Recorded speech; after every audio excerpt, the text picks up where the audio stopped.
Hey everybody, I'm Joe, and today we're doing another character build for Marvel Multiverse. Let's get into it. A little while ago, I made a video about what are the best power sets to dip into. In other words, to go into for 1 or 2 or maybe 3 powers in order to accentuate and really help build up your character concept. And about at the end of that video, I said that probably the best single power set to dip into was martial arts. And I think that this makes a lot of sense. Martial arts has so many parts to it that just add a little bit, from do this all day to grappling technique to some other capacities to the ability to regain focus. There's a lot here that you might get into in order to help build up another character concept. Is the martial arts power set actually any good on its own? In other words, is it something that you could build a character around? And there's evidence that Marvel thinks that you might do this. There are specific origins or occupations and ways of building characters that limit you only to the types of power sets a normal human might actually utilize. Now, that's not the build we're doing today necessarily. What I want to find out is the martial arts power set. Can you build just around it? Is this actually a feasible idea? So that's what we're going to do today. We are going to see how good it is to build a character around the martial arts power set. Now, I'm not going to limit myself exclusively to the martial arts power set, but what I will do is say that at any point in the build, this character has more powers out of the martial arts power set than any other, and is always predominantly a martial artist. I think this is also going to help me demonstrate what really helps elevate a character inside of this game. But we're going to get to that in final thoughts. For the moment, I'm not that good at naming my own characters. So if you have a name, please put it into the comments. But for me, I'll just be calling this character the artist. When you take a look at the martial arts power set, you realize that everything in it is a close attack. So the martial arts power set, in order to use the actual attacking powers within it, does require that we emphasize our melee. So we are going to take 4 points in melee, 3 in resilience, 1 in vigilance, and to do that we need a -3 in either ego or logic. I've taken a lot of negative logic, and I think I'm going to do a -3 into ego this time just to make things different. This is going to give us, with powers, defenses of 14 for melee and agility, 13 for resilience, 11 for vigilance, a 7 for ego, and a 10 for logic. So let's take a look at occupation and origin, and let's use an occupation I've never used before. We're going to go with tycoon. Tycoon means that you are rich and well known, and I think that this is going to allow us to use more of a science-based approach for the additional power set that we will be going into later on. It means that we are wealthy and well known, and we do get 2 traits out of this. We're going to get connections for celebrities and famous. Connections, as you know, is one of my favorite traits in the game. It means that we know people, and this gives you the ability to reach out to contacts in order to figure out next steps or to figure out information. In other words, this is a backdoor to be able to talk directly to your narrator and have you and your investigation drive the plot forward. I love connections. Famous means that we are well known. We get an edge on ego checks when we are trying to persuade someone who likes us. This is going to be very important for us, considering that we have dumped our ego, and we have trouble on any ego check to persuade somebody who doesn't like us, which means we will definitely fail that roll. As for our origins, let's go ahead and take weird science. I think it fits with the tycoon thing really well, and it means that when we add power sets, they're already naturally baked into the character. Now, this means that weird scientific apparatuses are going to be used to enhance our abilities, which I think is cool, and it does give us the trait weird. So weird is actually incredibly similar to famous. There's something weird and wonderful about us, so have fun designing the suit for your character. But this character is going to then get an edge on all ego checks for people inclined to like us, and have trouble on all ego checks for people who are inclined to dislike us, which means that even though we've dumped our ego stat on this character, we have a double edge when speaking to people who like us if they know who we are, considering that we're famous, which that might be cool. Naturally, we're going into the martial arts power set right away at rank 1. We're going to take a lot of the stuff in here, and we're going to actually analyze a lot of this power set as we go along. But to start, of course, there are some essential things that we need to get out of the way. The first is brawling. Brawling means that we get to use our melee defense for agility attacks, which is why our agility defense was a 14 when we looked at our defense scores. That's awesome. Next, we're going to take Mighty 1. Of course, this gives us a +1 to the damage multiplier for any attack that uses melee as our attacking stat, which is going to be every attack that we make. Then we're going to take Do This All Day. This is one of the best powers in the game. It lets you expend focus to heal health at a 2-for-1 discount. It does take an action to use, so it's nice to use this outside of combat, but in a pinch, I have seen this save people's lives. So we're going to take Fast Strikes. Fast Strikes tells us that we can split our attack against 2 enemies that are within our reach. Now, right now, our reach is 5 feet, so you have a 5-foot radius that you can attack. We then compare a single attack roll against the defense of both enemies, and each one takes half damage. We can choose to make 2 attacks against the same enemy, each for half damage. Upon a fantastic success, both of the enemies take full damage instead. And this is just not that great. I have spoken before about how I don't like attacks that simply split damage between 2 enemies, because full damage against 1 enemy is usually the better thing to do. There is one exception to Fast Strikes just not being all that great. What if you're up against an enemy that has one of the powers that lets them throw up a shield of some kind? These shields are typically very brittle, but they absorb all of one hit. Being able to do 2 attacks against that enemy would force them to either use 2 reactions and thereby allow all of your other allies' attacks to get in, or they would be able to shield 1 attack and the second one would get through. It would be at half damage, but in the end, that's better than no damage. So there is some use for Fast Strikes. The trait we're going to take is Combat Reflexes. The only real way to ramp damage on a character that's predominantly in the martial arts power set is to utilize reactions, as I do with almost all of my characters. So we're going to get a second reaction. And no, I will not be taking lightning actions on this character. Would it make the character better? Of course it would, but that's not the build we're doing. But speaking of combat, we can use a regular just attack without a power, or we could use Fast Strikes. But either way, in an average round of combat, we would be doing 12 points of damage. At rank 2, we're going to take melee to a 5, resilience to a 5, vigilance to a 2, and our logic to a 1. This is going to give us defenses of 15s for melee, agility, and resilience, 12 for vigilance, 7 for ego, and an 11 for logic. We're going into a new power set at this rank. Our weird science team has come up with an invention that we've been asking them to create, and it's going to exploit part of the way that our powers are very explicitly worded. Now, I have pulled off this trick before, but we are going into the plasticity power set. We're doing so because all of the attack powers in martial arts tell us that we can attack any enemy that is within our reach. And what is our reach? Well, for an average sized character, it's 5 feet. But we are going to take extended reach 1. This takes our reach and multiplies it by 4. So now we are able to attack any enemy with our martial arts powers that is within a 20-foot radius of us. This makes our ability to attack multiple enemies as a martial arts character way better. And so this power augments our martial arts. Next, we're going to take Mighty 2, which gives us a 2 damage multiplier for all of our attacks using our melee score, which is, of course, all of our attacks. Next, we're going to take Leg Sweep. Now, this costs 5 points of focus, but we can make a close attack against an enemy. Upon a success, they take damage and are knocked prone. Upon a fantastic success, they are also stunned. What's really nice about this is there's no ability for the enemy to actually stop themselves from being knocked prone upon any successful hit. We took Leg Sweep so that we could take Flying Double Kick.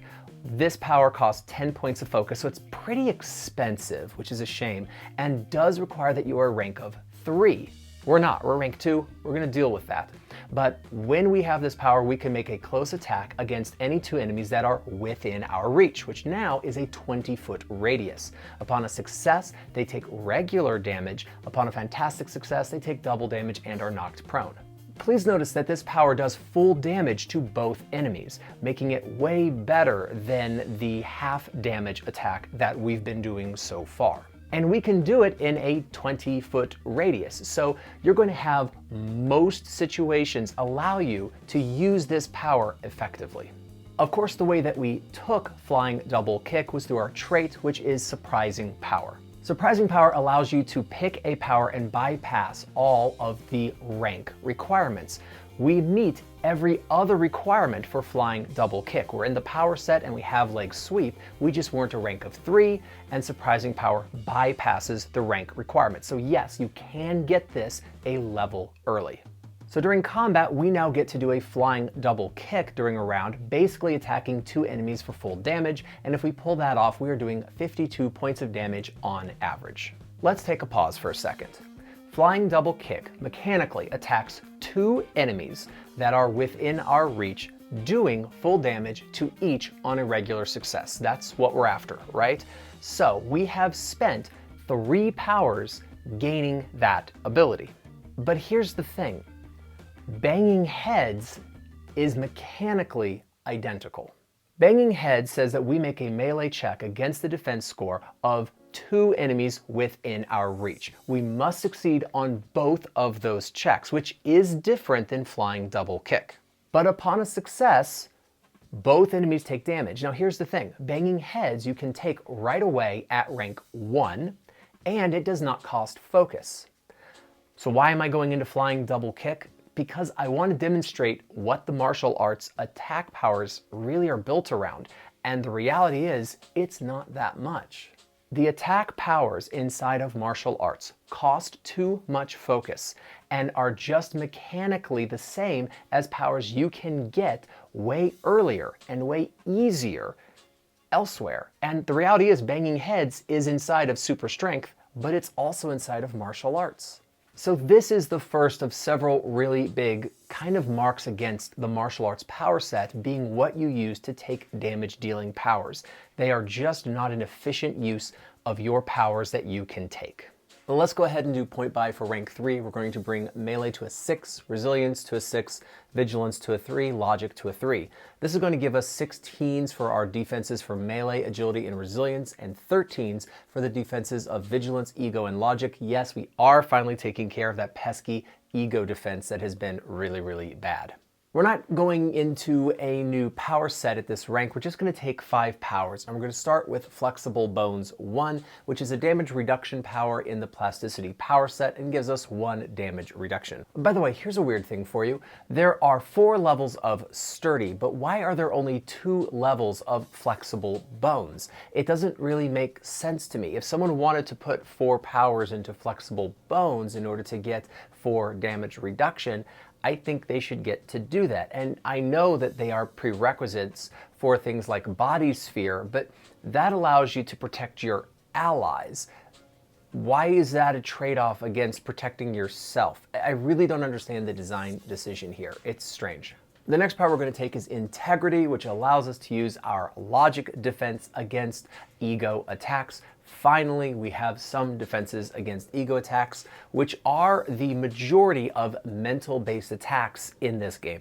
Next, we're going to take Mighty 3, which gives us a 3 damage multiplier for all of our attacks, which is always good.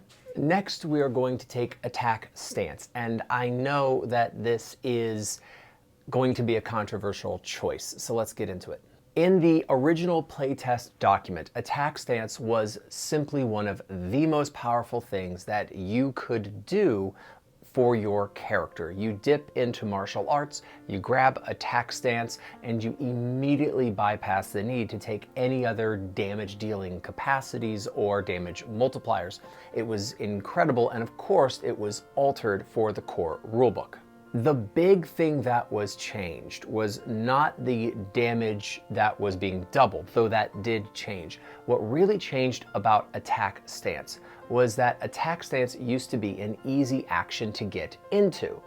Now it is a full action to get into attack stance. In other words, you could spend your first turn actually attacking someone, or simply getting into your attack stance.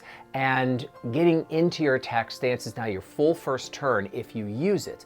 But if you use it, you get to double your melee ability bonus to damage.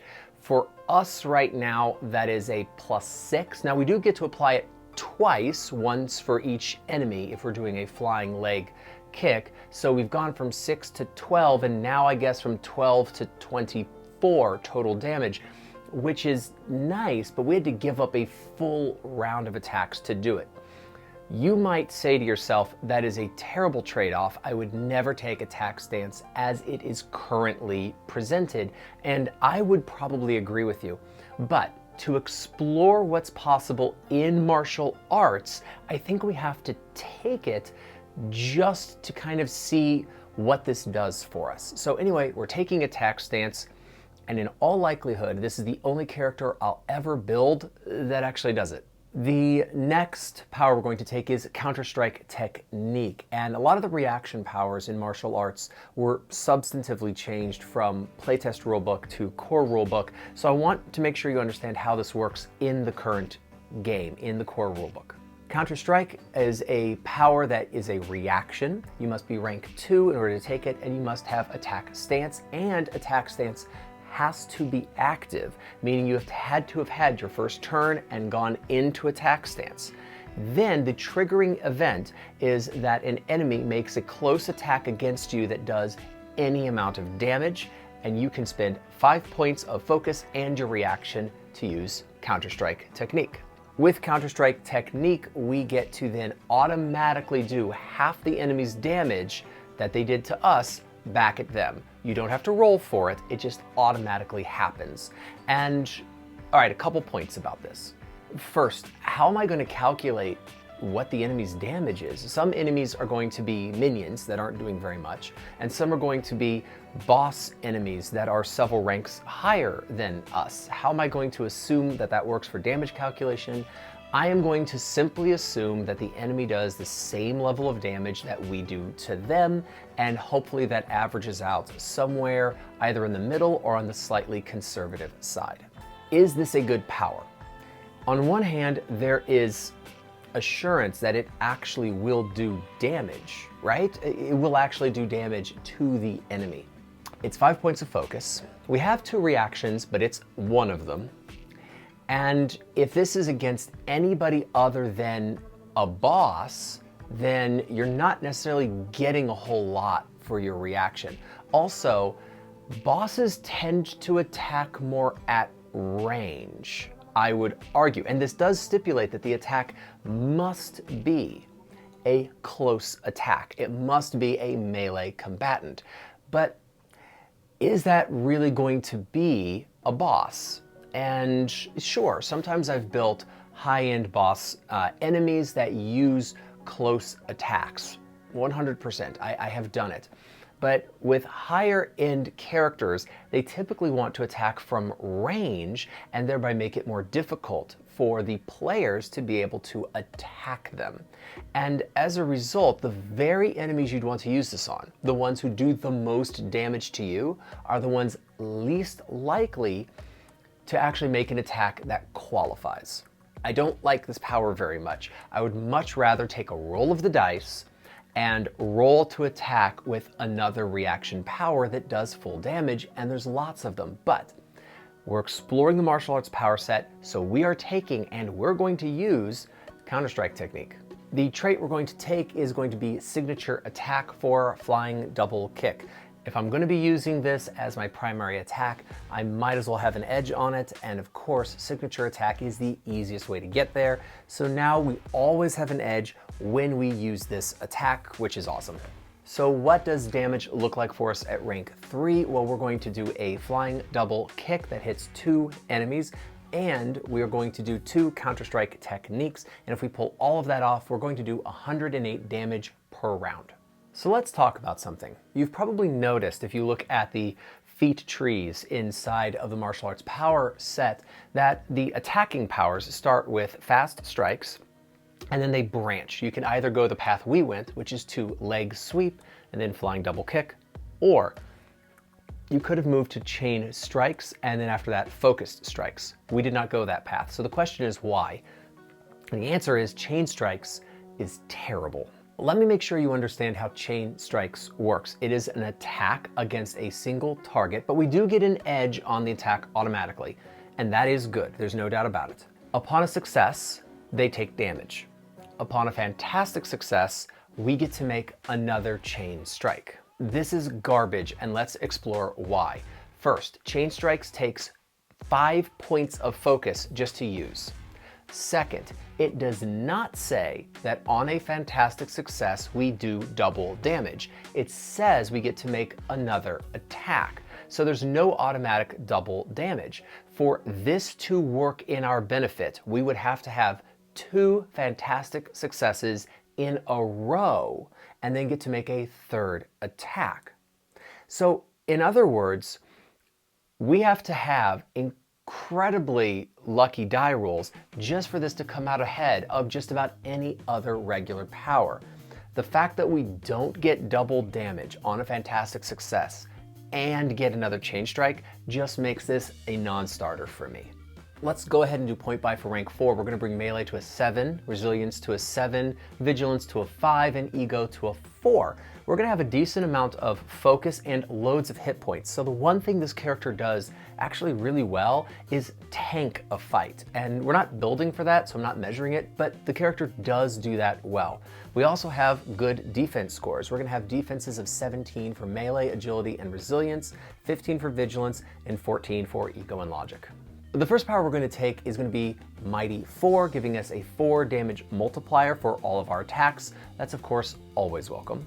Next we're going to take Flexible Bones 2. Sadly, this is the top of the Flexible Bones tree. As I said, there are only 2 of these, and that's really a shame, but it does mean we have a 2 damage reduction against all attacks incoming, which is nice. Next, we're going to take Extended Reach 2. Now this means that our reach is now 10 times its normal number. So we have a 50-foot radius that we are able to attack with our martial arts powers. So that's a really nice thing. No one is going to escape our grasp. Next, we're going to take Brace for Impact. Now this is a reaction power that allows us, when we are hit with an attack, to have it attack our focus rather than our health. This can save your life, so it's absolutely a welcome thing. Next, we're going to take Always Ready. Always Ready gives us another reaction, but it must be used for a martial arts power. Counter-Strike Technique is a martial arts power. So now we are able to use Counter-Strike Technique 3 times, but it's only triggered if someone does damage to us with a close attack. So you better get in there and start tanking. The trait that we're going to take at this rank is Situational Awareness, which is going to give us an edge on all of our initiative rolls. We have a pretty good initiative bonus with this character, not the highest I've ever built, but pretty good. And so you want to go early in combat because we're using our first round of combat just to go into attack stance. So what does combat look like for us at rank 4? Well, we're going to do a flying double kick and 3 Counter-Strike techniques. And if we pull all of that off, we're going to do 161 damage per round.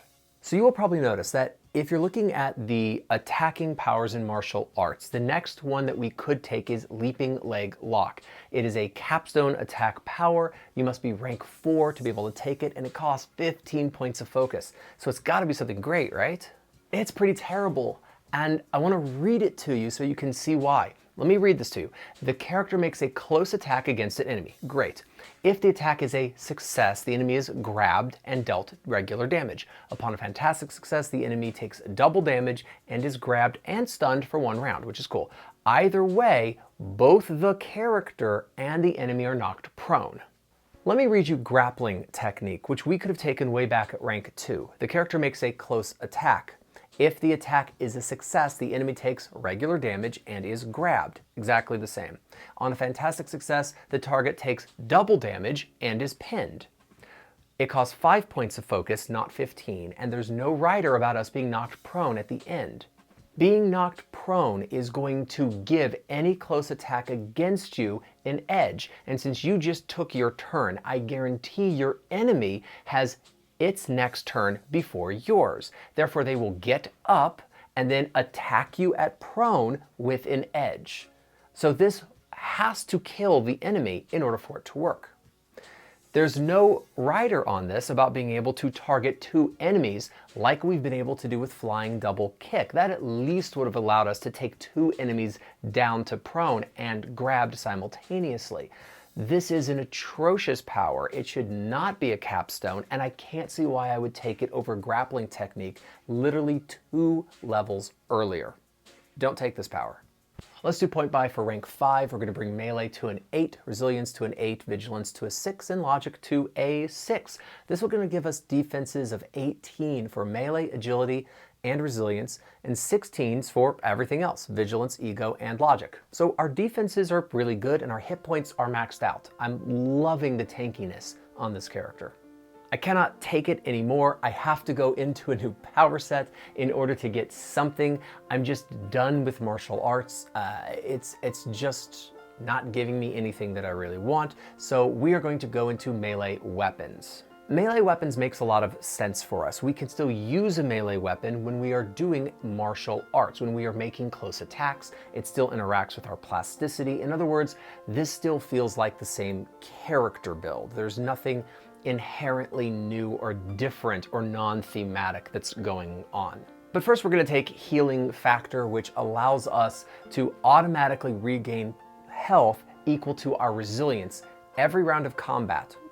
This does not indicate that we have to be conscious, and it's not even necessarily in combat. It can be out of combat. So you'll always heal up to full health very quickly out of a fight. You're going to heal during the battle, and also you're able to use an action or a reaction to reduce health damage or be able to regain it by expending focus, and you have a ton of hit points, and you have lots of defense scores. So this character is not going down in a fight almost at all. I don't know if they're really the most combative character out there, but they're actually incredibly tanky, which is wonderful.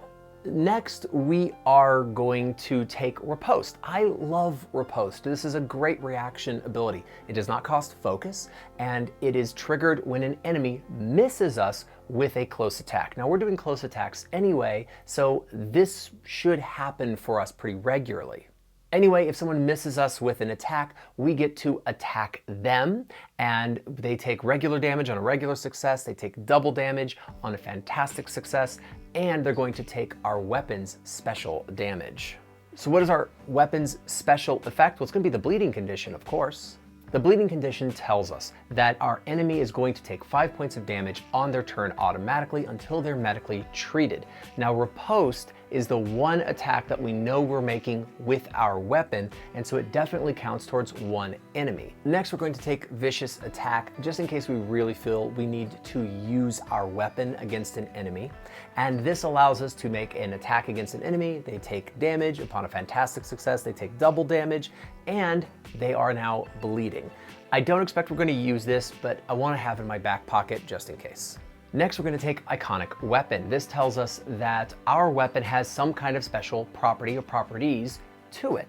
You could negotiate all kinds of stuff with your narrator, but I think it'd be easy to be able to say that you at least get an edge on attacks with your iconic weapon. So when we do a riposte, we have an edge on it. So our trait at this rank, you could go a lot of different ways. One that comes to mind is having a signature attack for riposte. I think that would make a lot of sense. But let's actually get some flavorful ones here. I'm going to take Fearless. This is going to give us an edge on any check that is required to deal with fear. So what does combat look like for us at rank 5? We're going to do a flying double kick, 2 ripostes, and 1 counter-strike technique. I know that riposte is flat out better than counter-strike technique for damage, but remember, our third reaction only happens if we use a reaction inside of the martial arts power set. Counter-strike technique counts, riposte does not. Anyway, if we pull all of that off, we're going to do 234 points of damage in a round of combat. Now you might say, you know what would be really great? Why don't you use a different reaction inside of the martial arts power set, like reverse momentum throw.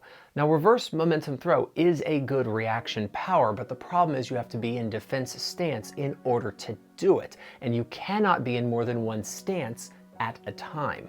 In other words, reverse momentum throw occupies the same space in the stance, or the stance's power tree, as the attack stance and counter-strike technique combo. You couldn't do both of them in the same round of combat because you can only be in one stance at a time.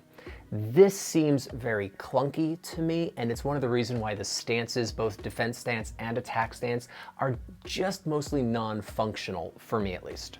Let's go ahead and do point buy for rank 6. We're going to bring melee to a 9, resilience to a 9, vigilance to an 8, and logic to an 8. And if you're keeping track of the math, something didn't add up there. Don't worry, I'm getting to it. So at this point, you could take the character in a number of different ways. You could pick up defense stance in order to pick up like unflappable poise and reverse momentum throw. It would totally change some of the way that you engage in combat, and that might have value. You could pick up exploit. I think that'd be really good on this character, which allows you to use your reaction to do another really great attack, but only if you have a fantastic success. I would pair that with combat trickery personally.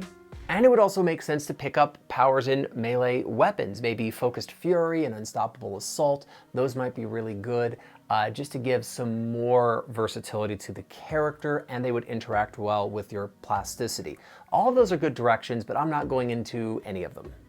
Instead, I really want to just make this character almost exclusively martial arts. And so I'm going to actually shore up some more defenses here. First, I'm only going to take 4 powers rather than 5. I'm going to drop a power and add 1 point into my point buy. This is why I was able to get my ability score points as high as I got them. I'm going to spend the other 4 points on the uncanny powers. I don't give these enough love on this channel, but the uncanny powers allow you to have damage reduction against your focus. And this is something enemies at high levels of play very well might use. If we can reduce focus damage coming in, then we have more focus that we can spend on things like brace for impact or do this all day. That combined with our really high defense scores and all of our really great hit points means that this character is a really wonderful tank on the battlefield, as we've talked about for several levels. The trait we're going to take is determination. This is going to be really nice for us. We do not automatically gain trouble when we are in the demoralized condition. All other aspects of the demoralized condition still affect us, but we do not automatically gain trouble on our attacks, and that's going to help make us even tankier. So combat for rank 6, we do a flying double kick, 1 counter-strike technique, and 2 ripostes. Of course, this is only for rounds of combat after the first, where we go into our attack stance. But if we pull all of that off, we're going to be doing 281 points of damage on a round of combat. Let's take a look at this character in some final thoughts. The average amount of damage this character does in a complete round of combat over all levels is about 141. It's actually 141.3 repeating, but it's 141. That places it last of all of the multi-target damage dealing builds that I've done so far. It actually places it slightly above the Wisecracker in terms of total damage, which is nice, even though the Wisecracker was predominantly doing focus damage. And it does put it just a little bit behind the Fast Blade, which I thought was a pretty good build. So, in other words, the artist is actually doing more damage than I really thought it would do.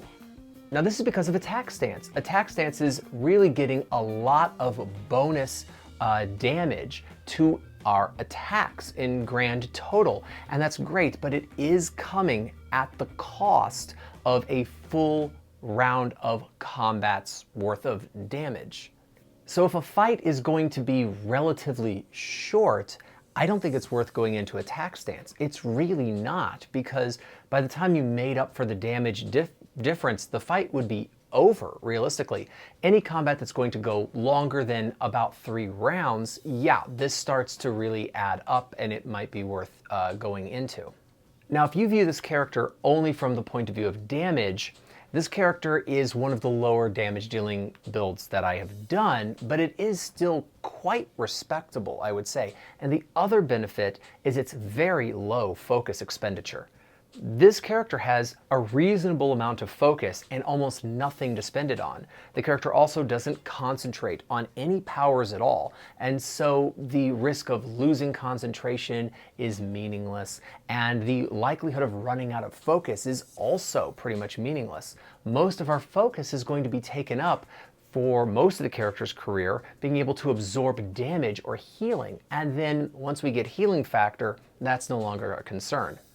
I did not build this character to be a tank. I didn't measure for it, and the character certainly does not have the ability to reduce action economy from any enemies. But this character actually is one of the better tank builds that I've done. This character absorbs tons of hits and has no trouble doing so. So maybe, yeah, getting into the middle of a fight and going into attack stance might be worthwhile if you think of this character as half offensive and half defensive. But at the end of the day, we took a lot of powers just to wind up with the ability to attack 2 people for full damage. And we could have done that by just picking up banging heads way earlier on in the character's career. And that's honestly really disappointing. And then we could have gone into the melee weapons power set, picked up riposte, and maybe picked up other reaction powers, and we would have been doing better reaction damage earlier. In other words, no, to answer my question. The martial arts power set is not a good power set for building your character around. Even by maximizing as much of it as I could, I found that I could reproduce similar results with fewer powers in other power sets. What's here is just too expensive, or it comes on too late, or it just isn't exciting enough. If you take a look at the martial arts power set, it is broken into multiple trees. The attack stance, defense stance, your actual attacking powers, do this all day and brace for impact, always ready, banging heads, those are all separate. And then you've got your grappling abilities. And these should be thought of as simply different ways of customizing a character. There are great powers here. Do this all day, brace for impact, banging heads, grappling technique I use a bunch. I would not bother with the attacking powers in martial arts, but almost everything else has value. Even going into defense stance for certain tank characters or going into attack stance for some martial characters might be really powerful. But I do believe that the martial arts power set, now that I've built a full character around it, is just not a good chassis for a character. This is the stuff we strap onto the chassis in order to augment the character. Look at each one of these sections, these mini trees, as just a thing to pick and choose for whatever character build you are doing. So yes, I will be going into the martial arts power set for many characters that I build, but I just don't think it is actually the vehicle that's going to create the best character in and of itself. So that's the build for the week, and that's my analysis of the martial arts power set. I hope that you enjoyed it. YouTube is made out of buttons. I hope you press some of them, and I'll see you next time. All right, peace.